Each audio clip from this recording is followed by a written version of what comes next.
अस्सलामु अलैकुम वरहमतुल्लाहि वबरकातुहू। अल्हम्दुलिल्लाह वस्ஸலாத்து வஸ்ஸலாம் அலா ரசூலில்லாஹி அம்மா பஅத். கணியத்திற்குரிய எல்லாம் வல்ல அல்லாஹ்வின் நல்லடியார்களே, பாசத்திற்குரிய இஸ்லாமிய பெரியோர்களே, தாய்மார்களே, மிகுந்த மரியாதைக்குரிய இஸ்லாமிய மார்க்க அறிஞர் பெருமக்களே, இறையில நிர்வாக பெருமக்களே, இந்த திருமண விழாவிற்கு திரளாக வருகை தந்திருக்கின்ற சகோதர சமுதாயத்தை சார்ந்த அருமையான சகோதர சகோதரிகளே, உங்கள் அனைவரையும் மணமக்கள் வீட்டார் சார்பாக வருக வருக என வரவேற்றுக் கொள்கின்றேன். கணியத்திற்குரிய அல்லாஹ்வின் நல்லடியார்களே, இஸ்லாமிய மார்க்கத்தை பொறுத்த மட்டிலும் அவருடைய கடமைகளாக இருக்கட்டும், சட்டங்களாக இருக்கட்டும், இஸ்லாம் கற்றுத் தருகின்ற ஒழுக்கங்களாக இருக்கட்டும், கலாச்சாரங்களாக இருக்கட்டும், ஒரு குறிப்பிட்ட நாட்டிற்கு மாத்திரம் அது சொந்தமானது அல்ல. உலகத்தின் எந்த பகுதிகளுக்கு சென்றாலும் கூட தமிழகத்திலே இஸ்லாமிய சட்டங்கள் எவ்வாறு இருக்கிறதோ அவ்வாறுதான் உலகளாவிய அளவிற்கு எங்கு சென்றாலும் கூட அந்த சட்டங்கள் ஒரு புள்ளியின் நிழல் அளவிற்கு கூட மாறாமல் அப்படியே காட்சி தரும். திருமண சட்டத்தை நாம் எடுத்துக்கொண்டால், இப்பொழுது நாம் பேட்டையிலே இந்த திருமணத்தை நாம் எவ்வாறு நடத்துகின்றோமோ இதே போன்றுதான் உலகின் எந்த பகுதிகளுக்கு சென்றாலும் கூட திருமணத்தினுடைய சட்டங்கள் அணு அளவு கூட பிசகாமல் அது காட்சி தரும் என்பதை எந்த விதமான சந்தேகம் கிடையாது. இஸ்லாமிய மார்க்கத்தை பற்றி முஹம்மது நபி ஸல்லல்லாஹு அலைஹி வஸல்லம் கூறுகின்ற பொழுது, அத்தீனு யுஸ்ருன், இந்த மார்க்கம் மிகவும் இலகுவான மார்க்கம் என்பதாக முஹம்மது ஸல்லல்லாஹு அலைஹி வஸல்லம் சொல்லி காட்டுவார்கள். திருமணம் என்பது மிக மிக எளிதான ஒரு காரியம். நாம் தான் அதை சிரமமான ஒரு காரியமாக மாற்றி அமைத்திருக்கின்றோம். திருமணம் என்று சொன்னால், ஒன்றாவது கணவன் மனைவி இருவருடைய சம்மதத்தையும் நாம் பெற வேண்டும். ஒரு ஆணுக்கோ ஒரு பெண்ணுக்கோ திருமணம் செய்வதாக இருந்தால், இந்த பெண்ணை நீ திருமணம் செய்து கொள்கிறாயா, இந்த ஆணை நீ திருமணம் செய்து கொள்கிறாயா என்று மகனிடம் அல்லது மகளிடம் ஒப்புதல் பெற வேண்டும். நிர்பந்தமாக நீ இந்த பெண்ணை தான் திருமணம் செய்ய வேண்டும், நீ இந்த ஆணை தான் திருமணம் செய்ய வேண்டும் என்று நிர்பந்தம் செய்வது இந்த மார்க்கத்திலே யாருக்கும் அந்த அதிகாரத்தை இஸ்லாம் வழங்கவில்லை.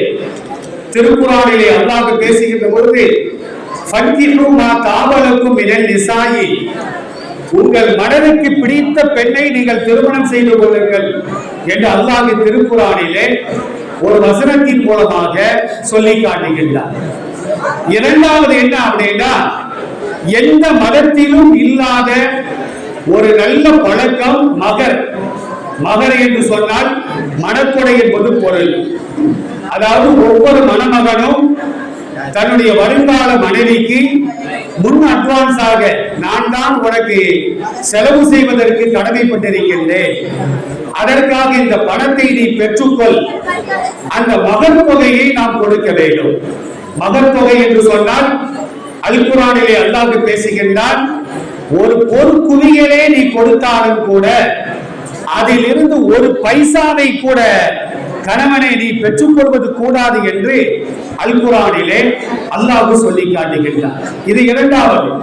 மகர் கொடுக்கப்படாத திருமணம் அது விபச்சாரத்திற்கு சமம் என்பதாக முஹம்மது ஸல்லல்லாஹு அலைஹி வஸல்லம் ஒரு ஹதீஸிலே சொல்லி காட்டுவார்கள். மூன்றாவது என்ன அப்படின்னா, பெண் சார்பாக ஒரு பொறுப்பாளி இருக்க வேண்டும். பெண்ணுடைய தந்தையோ, தந்தை இல்லாத நேரத்தில் பெண்ணுடைய சிறியப்பாவோ பெரியப்பாவோ, கூட பிறந்த அண்ணனோ தாய் மாமனோ, நான் பொறுப்பாக இருந்து இந்த பெண்ணுக்கு திருமணம் செய்து வைக்கிறேன் என்று ஒரு பொறுப்புதாரி கட்டாயமாக இருக்க வேண்டும். நான்காவது, கணவன் சார்பாக ஒரு சாட்சி. மனைவி சார்பாக ஒரு சாட்சி கட்டாயமாக இருக்க வேண்டும். ஐந்தாவதாக மேடையில் வைத்துக் கொண்டு மணமகளை வாழ்த்த வேண்டும். இதுதான் திருமணத்தினுடைய அம்சங்கள் என்பதாக இந்த இஸ்லாம் நமக்கு தெளிவாக சொல்லி காட்டுகிறது. அருமையானவர்களே, எனக்கு முன்னால் பேசிய நெல்லை மாவட்ட ஜமாத்துல்லா சபைகளுடைய துணைத் தலைவர் அவர்கள் சொல்லி காட்டுகின்ற பொழுது ஈசா அலைஹிஸ்ஸலாம் அவர்களையும் மரியம் அலைஹிஸ்ஸலாம் அவர்களையும் ஞாபகம் கூட்டினார். ஈசா அலைஹிஸ்ஸலாம் அவர்களுக்கும் மரியம் அலைஹிஸ்ஸலாம் அவர்களுக்கும் என்ன முறைகள் நம்மளுக்கு எல்லாம் தெரியும். மரியம் அலைஹிஸ்ஸலாம் தாயார், ஈசா அலைஹிஸ்ஸலாம் தான் மகன். இஸ்லாத்தை பொறுத்த மட்டிலும் நபிகள் நாயகம் ஸல்லல்லாஹு அலைஹி வஸல்லம் சொல்லி காட்டுவார்கள், உலகத்தில் பிறக்கின்ற எந்த குழந்தையாக இருந்தாலும் குழந்தை பிறந்தவுடன் வீறிட்டு அழுகிறது. அறிவியல் சொல்லக்கூடிய காரணம் வேறு. அதனுடைய நுரையீரல் ஆரம்பமாக செயல்பட ஆரம்பிக்கும் போது வேதனையாக இருக்கும். அதனால அந்த குழந்தை அழுகுதுன்னு சொல்லுவாங்க. ஆனா இஸ்லாமிய ஆன்மீகத்தை பொறுத்த மட்டிலும் முஹம்மது ஸல்லல்லாஹு அலைஹி வஸல்லம் என்ன சொல்றாங்கன்னா, குழந்தை பிறந்த உடனே ஷைத்தான் அந்த குழந்தையை தீண்டுகின்றார். அதனால்தான் அந்த குழந்தை அழுகிறது என்று நம்முடைய சமுதாய தலைவர், ஆன்மீக தலைவர் நபிகள் நாயகம் ஸல்லல்லாஹு அலைஹி வஸல்லம் ஒரு ஹதீஸிலே சொல்லி காட்டுவார்கள். ஆனா அந்த ரசூலுல்லாஹ் சொல்றாங்க, உலகத்தில் பிறந்த எல்லா குழந்தைகளுக்கும் ஷைத்தான் உண்டு, ஆனா 2 பேருக்கு மட்டும் ஷைத்தான் கிடையாது என்று சொன்னார்கள். அந்த 2 பேர் யார் அப்படின்னா, ஒன்று மரியம் அலைஹிஸ்ஸலாம், இரண்டாவது கிறிஸ்துவ சமுதாயம் சொல்லுகின்ற அந்த இயேசுநாதர் என்று சொல்லப்படுகின்ற ஈசா நபி. இந்த 2 பேருக்கும் ஷைத்தான் கிடையாது. அதுக்கு என்ன காரணம்? தாய்மார்கள் அதிகமா இருக்கிறாங்க. தாய்மார்களுக்கு நான் ஒரு செய்தியை பதிவு செய்து வைக்கின்றேன். ஏன் மரியம் அலைஹிஸ்ஸலாத்துக்கு ஷைத்தான் கிடையாது, ஈசா அலைஹிஸ்ஸலாத்துக்கு ஏன் ஷைத்தான் கிடையாது அப்படின்னா, திருக்குர்ஆன்ல அல்லாஹ் சொல்லுகின்றான், மரியம் அலைஹிஸ்ஸலாம் பிறந்த உடனே அவங்க அம்மா ஒரு துவா செய்யறாங்க. அந்த துவாவை அல்லாஹ் குர்ஆன்ல பதிவு செய்து வைத்திருக்கின்றான். யா அல்லாஹ், என் மகளை விட்டும் என் மகனுக்கு பிறக்கின்ற குழந்தைகளை விட்டும் ஷைத்தானை நீ தூரமாக்கி விடு அப்படின்னு அவங்க அம்மா துவா செஞ்சதுனால மரியம் அலைஹிஸ்ஸலாம் அவங்களுக்கும் ஷைத்தான் கிடையாது, ஈசா அலைஹிஸ்ஸலாம் அவங்களுக்கும் ஷைத்தான் கிடையாது என்பதாக நபிகள் நாயகம் ஸல்லல்லாஹு அலைஹி வஸல்லம் சொல்லி காட்டுவார்கள். உலக பொதுமறையாம் அல் குர்ஆன் மரியம் அலைஹிஸ்ஸலாம் அவர்களையும் உயர்த்தி பேசுகிறது, ஈசா நபி அவர்களையும் உயர்த்தி பேசுகிறது. மரியம் அலைஹிஸ்ஸலாம் அவங்களை கிறிஸ்தவ சமுதாயத்தை சார்ந்தவர்கள் மேரி என்று அழைப்பார்கள்.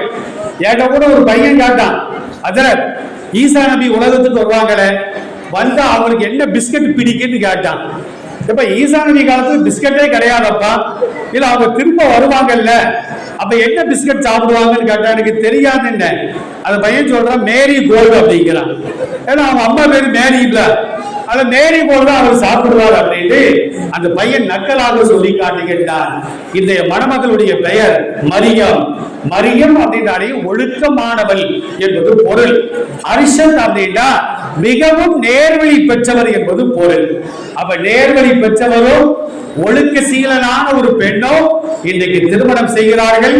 இவர்களுக்கு பிறக்கின்ற சந்ததிகள் ஷைத்தானை விட்டும் பாதுகாக்கப்பட வேண்டும் என்று உங்கள் சார்பாக இந்த மணமக்களை நான் வாழ்த்துகின்றேன். இன்னைக்கு வாயில வந்ததெல்லாம் வாழ்த்துவாங்க, கண்ணம் இமையும் போல, நகமும் சதையும் போல, ரொட்டியும் சாந்தாவும் போல. ஒரு அரசியல்வாதி வாழ்த்தினாரா, தேர்தலும் கள்ள ஓட்டும் போல நீங்கள் வாழுங்கன்றார்.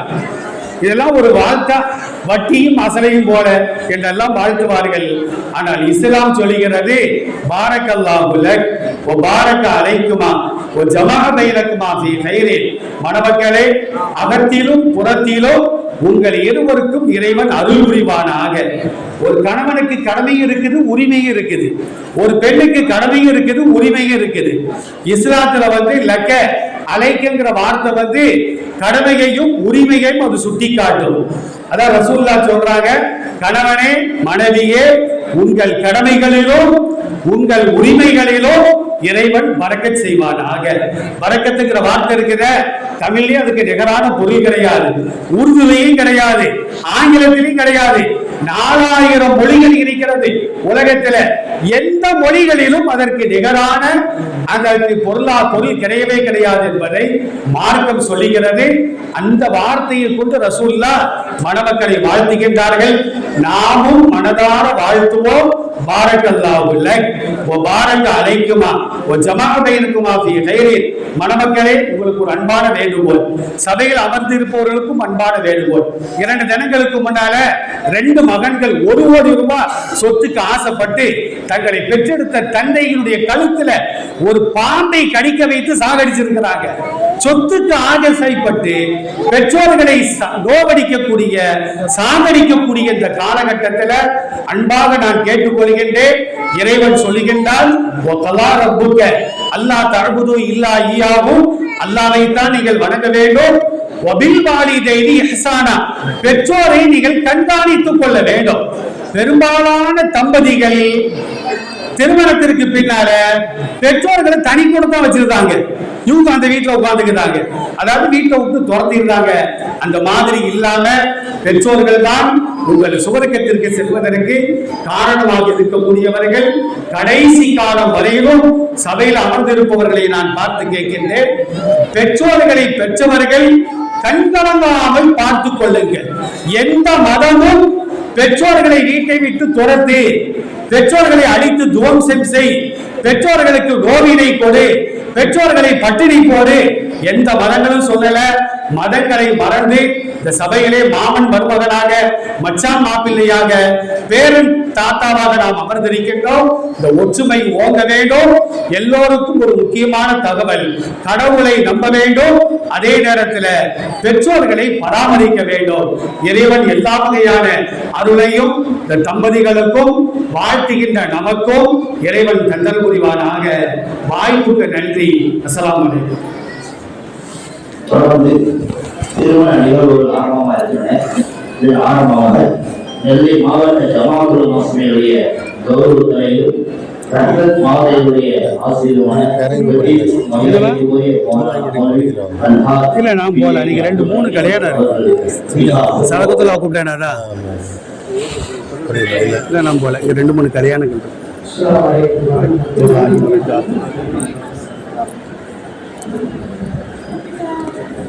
Alhamdulillah, nahmaduhu wa nasta'inuhu wa nastaghfiruhu wa nu'minu bihi wa natawakkalu alayhi wa na'udhu billahi min shururi anfusina wa min sayyiati a'malina.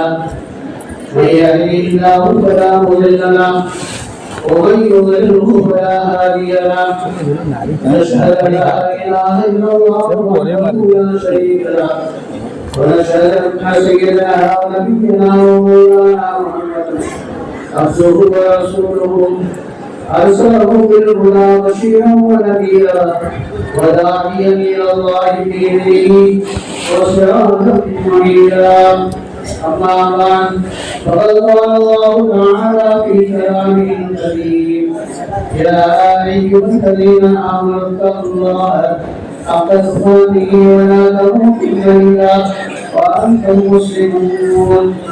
وقال أيضا في آية أخرى: يا أيها الناس اتقوا ربكم الذي خلقكم من نفس واحدة وخلق منها زوجها وبث منهما رجالا كثيرا ونساء واتقوا الله الذي تساءلون به والأرحام.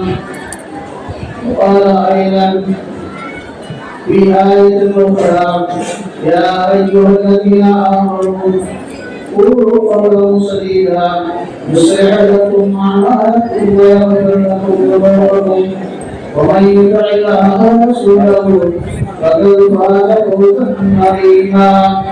وقال النبي صلى الله عليه وسلم في مدح النكاح من سنتي، وفي رواية: ومن رغب عن سنتي وليس مني. وقال أيضا: الدنيا كلها متاع وخير متاع الدنيا المرأة الصالحة. وقال أيضا: فلا تحنوا وتتبصروا وإني أماني منهم الأمم ولو كسبت بارك الله لكما بالخير وجمع بينكما بالخير والحمد لله رب العالمين. தொடர்ந்து ரஹ்மானிய ஜும்மா பள்ளிவாசலுடைய இமாம் வாசத்துக்குரிய சகோதரர் மௌலவி அல் ஹாஃபிஸ் சையத் அலி வாஹித்